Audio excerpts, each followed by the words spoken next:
Good morning. আজকের ব্লগটা এখান থেকেই শুরু করছি।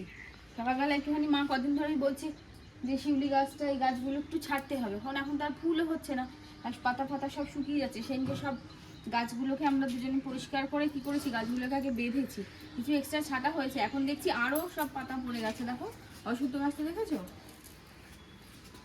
তারপরে এই যে এই গাছটা, এটা কিন্তু বোঝা যাচ্ছে না ওর মধ্যে আছে বলে, অনেক লম্বা হয়েছে, দড়ি দিয়ে এখানটায় বাঁধতে হবে। এই যে পাতাগুলো হলুদ হয়ে যাচ্ছে, শিউলি গাছ, টগর গাছ সব শুকিয়ে গেছে, এগুলোকে এখন সব কাটতে হবে। আর একটা ব্যাপার হলো, এই যে কলা গাছটা হয়েছে, কলা গাছে মোচা এসে গেছে, মোচাটা বেরিয়েছে হঠাৎ করেই। যেটি বোধহয় বুঝতে পেরেছে সেদিনকে মোচা বেরোচ্ছে, ডেকে দেখালাম। যেটিকে কালকে বললাম মোচার মুখটা বেরিয়েছে আর কি, এবার তো সময় লাগবে ওগুলো থেকে কলা হতে। ওই জন্যই দেখছিলাম এসে গাছ ফাছগুলো ইয়ে করছিলাম। আর কুমড়ো গাছটা দেখো, ওই জেঠির টপ থেকে এসে এখানে লতিয়ে এই অবধি চলে গেছে। যত ওপর দিকে উঠবে ডালপালাগুলো, ওই ডগাগুলো সব একদম কচি কচি, কিন্তু নিচ থেকে পাতাগুলো সেই হলুদ হলুদ হয়ে যায়। যাই হোক, এই দেখা হলো, এই দেখো রেঞ্জটা কি এখন দেখেছো না কালকে রাতে? চিন্তা করো, গাড়িটার প্রবলেম দেখে রেঞ্জটা এনে দেখছিল, তারপর ভুলে গেছে ওগুলো ঢোকা, সারা রাত রেখে চলে গেছে। এটা যদি গল্প হয়ে যেত, ও রেঞ্জ মনে নেই থাকতো না, তারপর খুঁজেই বেড়াতো ঘরের মধ্যে, খুঁজেই বেড়াতো। চলো চা খাই আগে, চলো। চলে এসো চা খাই। তুমি কি একবারও চা খেয়েছো? একবার খেলাম বাজারে যাওয়ার আগে। আর বলেছিলাম বাঁধাকপি আনতে, নিয়ে এলে আমার মাথার মধ্যে না, আমি বাঁধাকপির কথা ভুলে গেছি। আমার এত জিনিস মাথার মধ্যে ঘুরঘুর করছে না, ঠিক আছে চলে এসো। ভুলে গেছি তুমি বাঁধাকপি আনতে বলেছি। ঠিক আছে, যাই আছে তাই করবো, ফুলকপি করবো। চলে এসো, বসো চেয়ারে বসো। দাও, কি দেবো বলো? তুমি কটা ছুলে দাও। সকালবেলা আলু ছুলে লাগে, আমার আজকে ছুলে নি, আমি দাও এখন বলছে দাও, আমি এখন যে কটা লাগছে আমি করে নিচ্ছি, তুমি ঝুড়ির থেকে নিয়ে ছুলে দাও। পালং শাকের তরকারি করবো, মূলো ওর খুব ফেভারিট। মূলো দেবো, খাও তো মূলো। মূলো শুধু একমাত্র পালং শাকে দিলে, পাঁচ মশালি তরকারিতে দিলে মূলো কিন্তু খুব ভালো লাগে। খাই না মূলো, ফেলে দিই, মানে ওই গন্ধটা ভালো লাগে। কিন্তু একটা মূলো বাটা হয়, মা করে কাঁচা লঙ্কা আর রসুন দিয়ে মূলোটাকে মিক্সিতে বাটে নুন দিয়ে, তারপর নামানোর পর মানে বাটা হয়ে গেলে মিহি করে ওর মধ্যে পাতি লেবু চিপে দেয়, একটু বিট নুন দেয়, দারুণ লাগে খেতে ওটা। মূলোর চাটনি, ওই মূলোর চাটনিটাই শুধু খাই, এত খাই। তাহলে মূলো নিয়ে আসবো একদিন, মূলো মাও ভালো লাগবে, মারও ভালো লাগবে। হ্যাঁ, তোমারও ভালো লাগবে, না বললে বুঝতে পারবে না, আনলে হবে না, আমিও বানালে হবে, কিন্তু একদম সেই একদম পারফেক্ট স্বাদটা মায়ের কাছেই হবে। মায়ের কাছে মূলো দিয়ে আসবো আর বলবো দাও ওগুলো চাটনি বানিয়ে দাও। মূলোর মাকে দানা দিতে হবে, গাছ বসাবে ছাদে। কি করে এগুলো, কি মাছ ভাজা হচ্ছে? ওই যে আমুদি মাছ কালকে এনেছিল, এগুলো কালকে আমুদি মাছের ফ্রাই করেছি, দারুণ লাগছিল। কালকে আলু চোখা না, পেঁয়াজ আলু, পেঁয়াজ দিয়ে আলু মেখেছিলাম, পেঁয়াজ কাঁচা লঙ্কা ধনে পাতা সর্ষের তেল দিয়ে, আর এই মাছ গরম গরম ভেজেছিলাম, ফ্রাই আর কি, ব্যাটার ফ্রাইয়ের মতো, দারুণ খেয়েছি। এবার আজ বলেই রেখেছিল যে চচ্চড়ি করো, তাই আজকে ভেজে রাখছি কুমড়ো আলু পেঁয়াজ কুলি আর মূলো দিয়ে এটা চচ্চড়ি করবো, আর লাস্টে ধনে পাতা ছড়িয়ে দেবো, ওটা তো দুর্দান্ত লাগে খেতে, ওটাই করছি। আর ওই জ্যান্ত চারা, এখন আর জ্যান্ত নেই, ভেজে ফেলেছি। তাড়াতাড়ি করো, গুটুনিকে দেখতে যাবো। হ্যাঁ যাবো। খাওয়া দাওয়ার ডেলিভারি করে স্নান টান করে এখন দুজনে মিলে বেরিয়েছি। দাঁড়া, অফিসে পড়াতেই যাচ্ছি মাথা নিচু করে।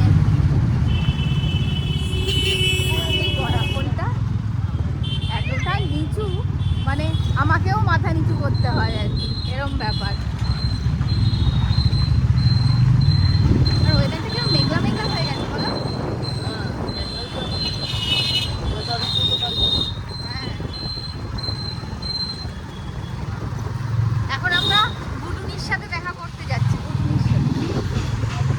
চলো ওখানে গিয়ে তোমাদের সাথে দেখাচ্ছি যে আমরা কখন এসে পৌঁছেছি বলো, আর গুডুকুনি এতক্ষণ কি করলো। খাওয়া দাওয়া আর স্নান, হেলো তো নাই, না না। হ্যাঁ চ দিদি, চ পড়ে যাবি, ভুঁজাবে, আমরা এখন বুঝাবো, পড়ে যাবি পড়ে যাবি। চলো চলো চলো চলো চলো, যাবো আমি যাবো গুডু, ঠিক আছে, না মানেই তো হ্যাঁ, টাটা। টাটা গুটু, টাটা টাটা। ভাবছে তুমি টাটা করছো কেন, তুমি তো যাবে।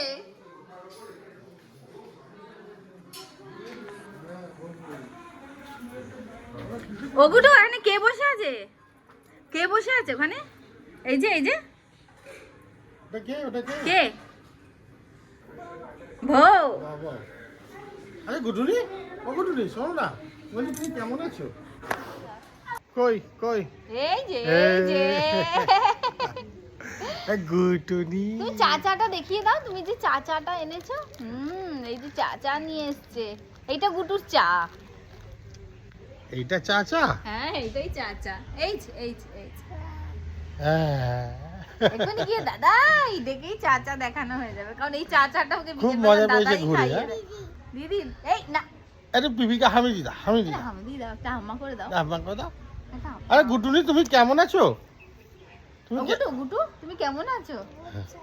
মোছা মোছা। মোছা, ও তাই ভীষণ বিরক্ত হয় মোছাতে। যাও নামো নামো। চলো চলো। কি হলো গো?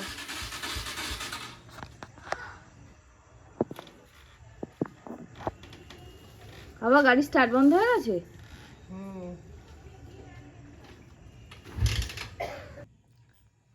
গাড়িটা কিছুতেই স্টার্ট হলো না, মানে স্টার্ট নিলই না। ভাইকে ডেকে ভাইয়ের গাড়ি নিয়ে গেল। এবার আমাদের মানে কাজের সময় বেরোতে গিয়ে, এখন বাজার করতে যাচ্ছিল, রাতে রান্না হবে, চিকেনটা আনতে যাচ্ছিল, সবজি তো ছিলই। এবার এই সময় যদি গাড়িটা খারাপ হয়, এরপর খাবার দাবার আছে, গাড়ি ছাড়া অচল, গাড়ি ছাড়া কোথায় যাব, মানে এরকম একটা ব্যাপার। খুব ওর মনটা খারাপ হয়েছে, আমারও মনটা খারাপ হয় গাড়িটা ঠিক মানে এরকমভাবে অসুবিধা করলে। দুদিন আগে একদিন হয়েছিল আর কি, বটতলায় ছিল, তখন ওই খাবারই দিতে গেছিলো, আর গাড়িটা এরকম স্টার্ট নিচ্ছিল না, অনেকক্ষণ দাঁড়িয়ে ছিল। একজনকে ফোন করেছিল, উনি এলেন, এসে ফোন করলে উনি এসে ঠিক করে দেন আর কি, ঠিক করে দিয়েছিল। কিন্তু আজকে আবার ফের হয়েছে, দেখা যাক আসুক। আপাতত ভাইয়ের গাড়ি নিয়ে তো গেল আনতে জিনিসগুলো, এলে নিশ্চয়ই ভদ্রলোককে ফোন করবে। মানে গাড়িটা কিছু গড়বড় হলে ওর তো ভীষণই মন খারাপ হয়ে যায়। তারপর আবার এখন ও এলে পরে আমি রান্না করব, করে তারপরে খাবার দিতে যাবে আবার। আজকে আবার আমাদের একটা বিয়ে বাড়ি আছে। এবার নিজের গাড়ি চালানো আর একটা অন্য কারোর নিয়ে চালানোর মধ্যে তফাৎ আছে, হাত ফাত কাঁপে। আর আমি দেখছি যাচ্ছে যখন, একটু মানে কি বলবো, ভীষণ কমফোর্টেবলি তো চালানো যায় না প্রথমে একটু চালাতে গেলে। যাই হোক, আছে আসুক। হ্যাঁ কি গো, খাওয়ার দাওয়ার হয়ে গেছে? খাওয়া দাওয়া সব নিয়ে বসে গেছি। একটা মজার কথা তোমাদের বলবো, তখন বলেছিলাম না আমাদের বিয়ে বাড়ি আছে, যেতে হবে। বিয়ে বাড়ি আলটিমেটলি যেতে পারিনি, রোজকার যা অর্ডার থাকেই ছিলই। এবার এক্সট্রা করে হট করে ফোন এসছে, এবার সেই অর্ডারটা মানে না দিলেই নয়, দিতেই হবে।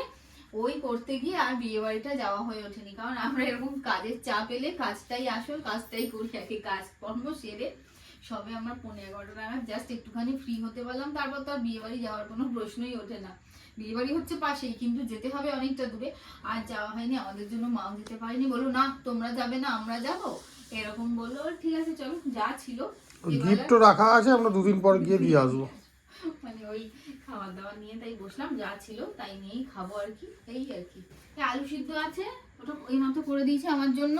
এইটা কোথা থেকে এলো? তোমার নাকি মিষ্টি খাওয়া বারণ?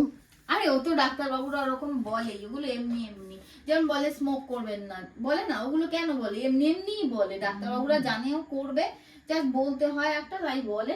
ওই রকমের মিষ্টি খাওয়া বারণ বলেছে, এমনি এমনিই বলেছে, তার মানে খাওয়া যেতে পারে, তাই না? ওই জন্যই খাচ্ছি। শীতকাল, মিষ্টি কেউ বন্ধ করে? পাগল, আরো মাথা গন্ডগোল হয়ে শরীরের নানা রকম প্রবলেম হয়ে যাবে। এইটা খাবো, মন সুস্থ থাকে, মন সুস্থ মানে শরীর সুস্থ। যাই হোক, খাওয়া দাওয়া করি। মা শুনছে বলে ভাষণ দিচ্ছে, দেখো। মিষ্টি খাওয়ার খাওয়া ভাত আর কি। চলো চলো খাওয়া দাওয়া করি, টিভি দেখতে দেখতে, গোপাল ভাত দেখতে দেখতে খাবো। খেয়ে দে আজকে এই ব্লগটা এখানেই শেষ করছি। তো পুরো ব্লগটা তোমাদের কেমন লাগলো অবশ্যই জানিও। টাটা, অন্য একটা ব্লগে দেখা হচ্ছে।